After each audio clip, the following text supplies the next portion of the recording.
রাজনৈতিক দলগুলো যখন নির্বাচন নিয়ে ব্যস্ত, বিএনপির মতো বড় দলগুলো যখন ডিসেম্বরের মধ্যেই নির্বাচনের দাবিতে অনড়, সেখানে সাধারণ শিক্ষার্থীরা ডক্টর ইউনূসকেই আরও 5 বছর ক্ষমতায় রাখার জন্য শুরু করেছে মার্চ ফর ডক্টর ইউনূস কর্মসূচি।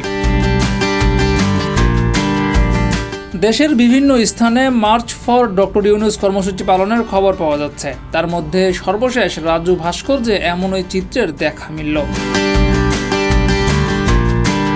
5 দফা দাবিতে চলছে রাজু ভাস্কর্যে এই কর্মসূচি। সেই 5 দফার মধ্যে রয়েছে অন্তর্বর্তীকালীন সরকারের অধীনেই 24 গণহত্যার বিচার হতে হবে, ডক্টর ইউনূসকে আরও 5 বছর ক্ষমতায় রাখতে হবে, এরপর নির্বাচন হবে, আগে স্থানীয় নির্বাচন হতে হবে, প্রশাসনের যেসব স্থানে আওয়ামী লীগের দোসররা রয়েছে তাদের অপসারণ করতে হবে, নির্বাচনে প্রার্থীদের ন্যূনতম যোগ্যতা স্নাতক হতে হবে।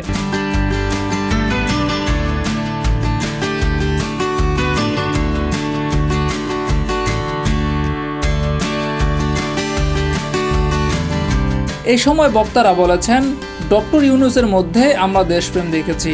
আমরা মনে করি তার ধারাই সংস্কারগুলো সম্ভব। সেই সঙ্গে ডক্টর ইউনূসকে যেন সকল দল সমর্থন করে সেই আহ্বানও জানিয়েছেন তারা। আমরা ডক্টর মোহাম্মদ ইউনূসকে যদি আপনি বলেন যে হয় ইউনূস, তো এই জন্য বলবো যে তার ভিতর আমরা দেশপ্রেম দেখছি। আমরা একজন দেশপ্রেমিককে সামনের দিকে ক্ষমতা আরও চাচ্ছি। ক্ষমতা বলতে আমরা চাচ্ছি আপাতত তার হাতে সংস্কারটা হোক। ইটস নট এটা ক্ষমতার প্রশ্ন না, এটা সংস্কারের প্রশ্ন। আমরা তার হাতে বাংলাদেশের সংস্কারগুলো দ্রুত হোক এর দাবি জানাচ্ছি। আর এই ক্ষেত্রে আমরা ডক্টর ইউনূসকেই চাচ্ছি, কারণ হচ্ছে তার ভিতর আমরা ওই গুণগুলো দেখছি দীর্ঘ 9 মাসে, যে এমন একজনকে দেখছি যার দ্বারা সংস্কারগুলো সম্ভব বলে আমরা মনে করি। আর আমরা এও দাবি জানাচ্ছি যেন প্রত্যেকটা রাজনৈতিক দল, প্রত্যেকটা সংগঠন সংস্কার কাজে ডক্টর ইউনূসকে বা অন্তর্বর্তীকালীন সরকারকে সহায়তা করে। নির্বাচন তারা চাইতেই পারে, তো নির্বাচন আমরা তো নির্বাচনের বিরোধী না। আপনারা দেখবেন আমরা সংস্কার, 2 ধরনের সংস্কার চাচ্ছি, একটা হচ্ছে রাষ্ট্র সংস্কার আর একটা হচ্ছে রাজনৈতিক দলের সংস্কার। এই সময় ডক্টর ইউনূসের প্রশংসায় তারা আরও বলেছেন, এটা তো ইতিমধ্যে প্রমাণিত হয়েছে যে এবার রমজানে যে বাজার মূল্য স্থিতিশীল, এটা তো নিয়ন্ত্রণে ছিল।